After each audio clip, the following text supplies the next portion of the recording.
দই বানাতে গিয়ে বারবার ব্যর্থ হচ্ছেন? তাহলে আজকের রেসিপিটা আপনার জন্যই। আসসালামু আলাইকুম, আমার চ্যানেলে আপনাদেরকে স্বাগতম। আমার চ্যানেলে নতুন হয়ে থাকলে আমার চ্যানেলটিকে সাবস্ক্রাইব করে দিবেন এবং লাইক কমেন্ট করে আমার পাশে থাকবেন। চলুন আজকে আপনাদের সাথে দইয়ের রেসিপিটা শেয়ার করছি। এখানে আমি 2 লিটার দুধ নিয়ে নিয়েছি। দুধটাকে আমি অনবরত নেড়ে চেড়ে খুব ভালোভাবে জাল করছি। দুধটাকে খুব ভালোভাবে বলক উঠিয়ে নিতে হবে। দুধটা খুব ভালোভাবে ফুটে গেছে। 10 মিনিটের মতো জাল করে নেওয়ার পর এখানে আমি 1 কাপ চিনি অ্যাড করে দিয়েছি। আপনারা আপনাদের স্বাদ অনুযায়ী চিনি বাড়িয়ে কমিয়ে নিতে পারবেন। আমি মিডিয়াম মিষ্টি চাচ্ছি, এজন্য 1 কাপ দিয়েছি। দুধটা নেড়ে চেড়ে ভালোভাবে জাল করতে হবে যেন দুধে সর না পড়ে। তো এখানে আমি খুব ভালো করে জাল করছি। 2 লিটার দুধকে আমি 1.5 লিটার করে নিয়েছি। দুধটা কিন্তু অনেকটা ঘন হয়ে গেছে এবং কালারও হালকা লাল লাল হয়ে গেছে, দেখতেই পাচ্ছেন। তো এবার আমি দুধটাকে ভালো করে জাল করে নিয়ে এটাকে নামিয়ে খুব ভালো করে নেড়েচেড়ে ঠান্ডা করে নিতে হবে। দুধটা এখন আমি চুলা থেকে নামিয়ে ফ্যানের নিচে নেড়েচেড়ে ঠান্ডা করে নিচ্ছি। যখন আপনার আঙ্গুল দুধের মধ্যে 6-7 সেকেন্ড ডুবিয়ে রাখতে পারবেন, সেই পর্যায়ে আপনার দুধটা দিয়ে দই বানাতে পারবেন। এর চেয়ে বেশি গরম থাকলে হবে না। এখানে আগেরই দই বীজ নিয়ে নিয়েছি, এটাও আমার ঘরে বানানো দই। তো ওই আগের দই বীজ থেকে একটু দই দিয়ে দিলাম।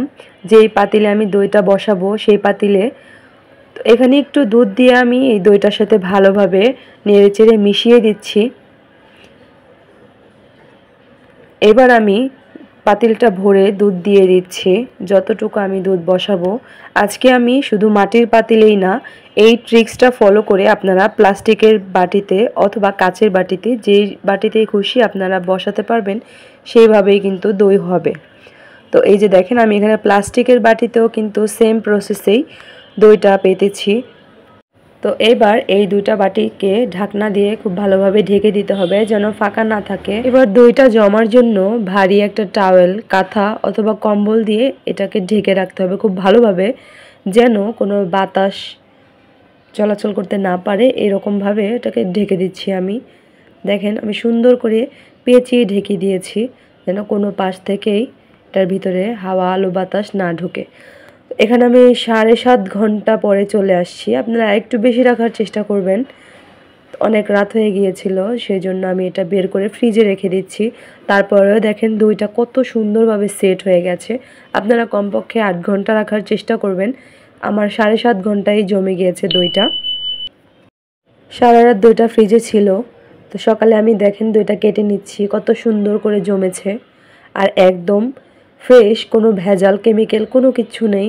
এত সহজভাবে যে কেউ দই বানাতে পারবেন বাসায়, আপনারা অবশ্যই ট্রাই করবেন।